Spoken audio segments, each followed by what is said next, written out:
tidak semudah membalikan telapak tangan atau gampang diucapkan udah selesai. Tidak. Sabar membutuhkan proses yang cukup lama. Dan di dalam kesabaran itu, apa yang akan kita lakukan? Shalom, selamat pagi. Di tengah dunia yang serba bisa, instan, canggih, tidak susah untuk mendapatkan sesuatu. Hanya dengan online, belanja nggak usah keluar, datang diantar ke rumah. Pengen makan, gampang. Pengen mendapatkan sesuatu, hal yang mudah. Tapi apakah kita pernah kehilangan kesabaran? Apa yang merampas kesabaran kita akhir-akhir ini? Proses yang kita mau menanti. Apakah keuangan, keluarga, orang-orang yang menjengkelkan, bahkan masa depan membuat kita takut, khawatir, nervous, membuat kita mendapatkan ancaman.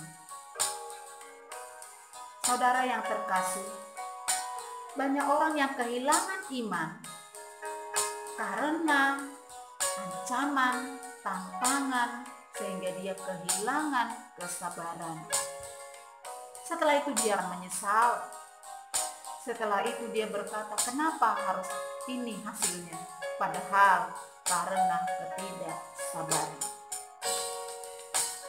Saat kita membaca WA, menerima telepon, atau berbicara dengan orang lain yang gak sesuai dengan harapan kita, tentunya kita saat itu kebanyakan langsung tersinggung, langsung marah. Ada yang langsung upload status, telepon maki-maki. Bagaimana respon kita saat hal-hal yang tidak baik? Maukah kita sabar?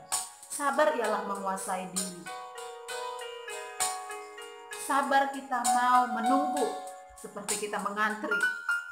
Bahkan seolah-olah tidak ada jawaban, tidak ada hasil.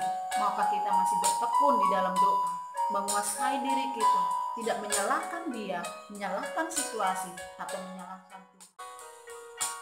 Kita sabar seperti seorang petani, dimulai dari dia menggarap sawah sampai mendapatkan hasil panen. Dia sabar. Bahkan kita sabar seperti seorang ayah dan ibu. Dari bayi membesarkan anaknya, merawat sampai dewasa. Syarat menjadi sabar, kita harus berada di dalam Tuhan. Hati-hati kalau kita tidak sabar, kita akan rugi dan menyesal. Saudara yang terkasih dalam Tuhan,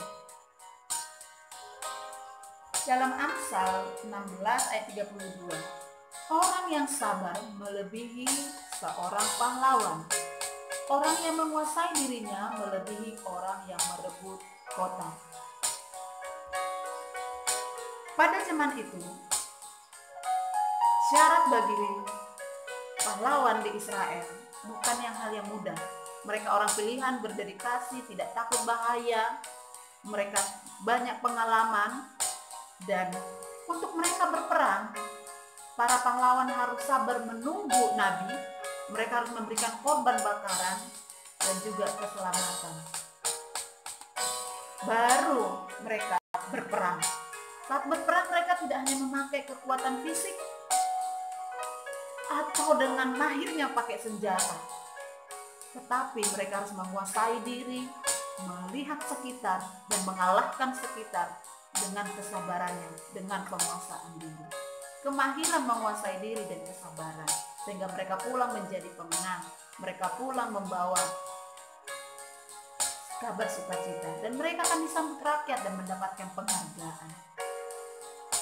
Saudara yang terkasih, sabarlah dalam kesesakan, sabarlah dalam penderitaan, dan bertekunlah di dalam doa. Karena orang yang sabar tidak pernah sia-sia, tidak akan pernah menyesal. Tuhan Yesus memberkati kita semua.